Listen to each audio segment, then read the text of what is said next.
Allah itu maha dahsyat, maha tinggi, dan melekat semua pujian kepadanya. Pujian itu bentuk syukur kita. Oke? Allah nggak butuh pujian kita. Nggak dipuji kita pun tetap sempurna. Tapi pujian kita kepada Allah menunjukkan syukur kita atas nikmat yang Allah berikan pada kita. Baik. Anda diberi oleh siapapun. Anda ucapkan apa? Terima kasih kan? Sebagai ekspresi kita memberikan sebuah penghargaan. Terima kasih. Nah, ekspresi kita mengungkapkan satu tanda terima kasih kepada Allah disebut syukur dalam bentuk pujian. Makanya alhamdulillah itu seringkali dilekatkan dengan nikmat. Dapat nikmat baru, alhamdulillah. Dapat sepeda baru, alhamdulillah. Nah, alhamdulillah itu bukan sekedar ekspresi, tapi komitmen kita mensyukuri nikmat ini. Nah, definisi syukur adalah menggunakan nikmat itu sesuai ketentuan Allah.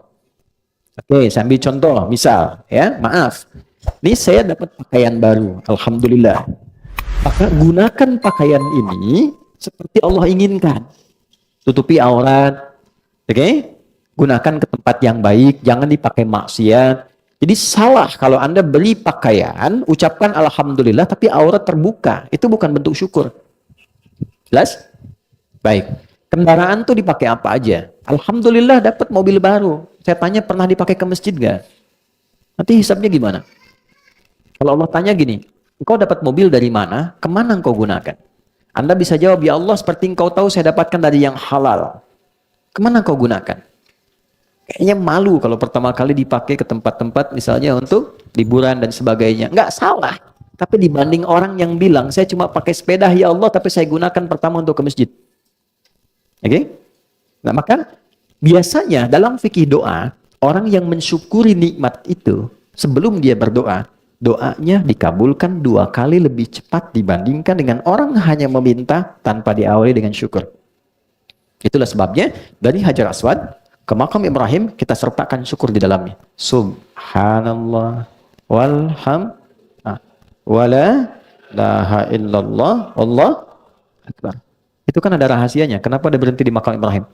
Tapi jawabannya ada di Quran surah 19 ayat 47 sampai 49. Ya, falamma i'tazalahum wa ma ya'buduna min dunillah wa habna lahu ishaq.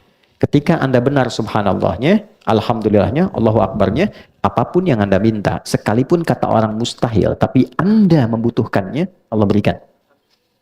Ya, itulah sebabnya kenapa dari makam Ibrahim sampai rukun Yamani kita boleh minta dengan bahasa kita tanpa harus bahasa Arab. Ya, tawaf itu cuma 2, dari Hajar Aswad ke makam Ibrahim, subhanallah, alhamdulillah, wala ilaha illallah, Allahu akbar. Dari rukun Yamani ke Hajar Aswad, Rabbana atina fid dunya fil akhirati waqina. Dari makam Ibrahim ke rukun Yamani bebas teman-teman mau minta apa, nggak ada ketentuan. Jadi Anda boleh curhat apa aja. Yang mau berangkat haji apa ya, tidak harus terpaku, Anda boleh pakai bahasa Anda. Dan itu lebih terhayati. Saya 2010 tugas, itu macam-macam berlaku jamaah tuh. Ya, ada yang datang di bawah catatan utang. Betul, nempel di multazam. Ya Allah, saya datang ini punya banyak utang. Betul. Bahkan saya kesini pun utang. Kalau tidak percaya, ini catatan saya. Itu betul-betul. Ada yang dia pengen dapat jodoh datang. Multazam. Kan kita tugas sebelum banyak orang datang. Ya Allah, ya saya datang ke sini memohon, ya Allah, kirimkan jodoh untuk saya dalam hidup saya. Tiba-tiba datang orang Arab perempuan, cantik, tinggi, dia tunjuk kayak gini ya. Banyak hal yang terjadi. Oke, saya balik syukur dulu ya. Syukur. Nah, itulah yang kita bawa dalam kehidupan. Kenapa sebelum sujud, dalam i'tidal kita banyak syukur?